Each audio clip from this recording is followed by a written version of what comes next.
आज हम लोग रीजनिंग के एक चैप्टर लुप्त पद यानी मिसिंग टर्म्स के बारे में जानेंगे। इसमें क्या होता है, इसमें कुछ फिगर दिया होता है और उस फिगर में डिजिट यानी संख्या लिखी हुई होती है या फिर अल्फ़ाबेट लिखे हुए होते हैं, जिसमें से किसी एक फिगर में से कोई अल्फ़ाबेट या डिजिट गायब रहता है और उसे हमें पता लगाना होता है। जैसे कि यहाँ हम फिगर में देख रहे हैं कि 3 फिगर दिया हुआ है और इसमें से पहले फिगर में चारों ओर से लिखी हुई संख्याओं में से 4, 5, 3, 1 लिखा हुआ है और बीच की संख्या है 4 और दूसरी में भी इसी तरह संख्या लिखी हुई है।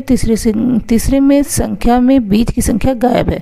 तो हम क्या करेंगे, इसमें से पहले फिगर को देखें तो इसमें से चारों ओर से लिखी हुई संख्याओं में से 4, 5, 3, 1 को जोड़ देंगे, क्या आएगा 13 आएगा और 13 को फिर आपस में जोड़ेंगे यानी 1 और 3 को आपस में जोड़ेंगे तो हमारा 4 आएगा, यानी कि बीच की संख्या हमारी निकल गई। इसी तरह हम दूसरे फिगर में भी देखेंगे तो चारों ओर से लिखी हुई संख्या में से है 2, 4, 7, 3, इन्हें आपस में जोड़ देंगे तो आएगा 16 और 16 की संख्या यानी 1 और 6 को आपस में जोड़ेंगे तो हमारा आएगा 7, यानी हमारी इसमें भी बीच की संख्या निकल गई। तो अब हम तीसरे फिगर में देखेंगे तो 4, 3, 8, 5 को आपस में जोड़ेंगे तो हमारी संख्या आएगी 20 और 20 में यानी कि 2 और 0 को आपस में जोड़ेंगे तो हमारी संख्या आएगी 2, यानी इसका आंसर होगा 2। इसी तरह हम दूसरे उदाहरण पर चलते हैं तो देखते हैं कि यहाँ पे 3 त्रिकोण बने हुए हैं जिसके तीनों कोने पे कुछ संख्याएं लिखी हुई हैं और बीच में भी एक संख्या लिखी हुई है, जो कि तीसरे फिगर में बीच की संख्या नहीं लिखी हुई है, यानी उसको हमें पता लगाना है। तो पहले फिगर को ध्यान से देखते हैं तो पहले फिगर के कोने पे लिखा हुआ है 2, 4, 3 और बीच में है 29।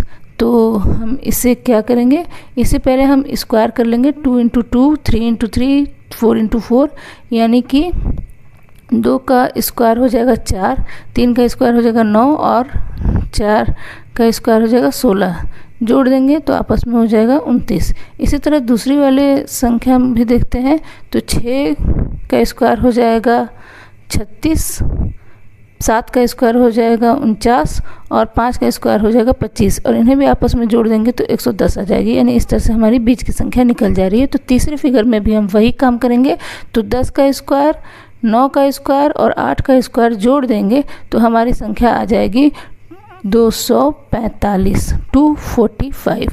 तो यही हमारा आंसर होगा। इसी तरह हम तीसरा क्वेश्चन देखते हैं तो तीसरा क्वेश्चन अल्फ़ाबेट पर है। इसमें पहले लाइन में लिखा हुआ है X, B, F, J, दूसरी लाइन में लिखा है T, P, L, H, D। तो हम दूसरे लाइन से स्टार्ट करते हैं तो इसका आंसर निकल पाएगा T, P, L, H, D। T से 4 पीछे जाएंगे तो P आएगा, P से 4 पीछे जाएंगे तो L आएगा, L से 4 पीछे जाएंगे तो H आएगा और H से 4 पीछे जाएंगे तो D आएगा। इसी तरह हम ऊपर वाली अल्फ़ाबेट में भी करेंगे।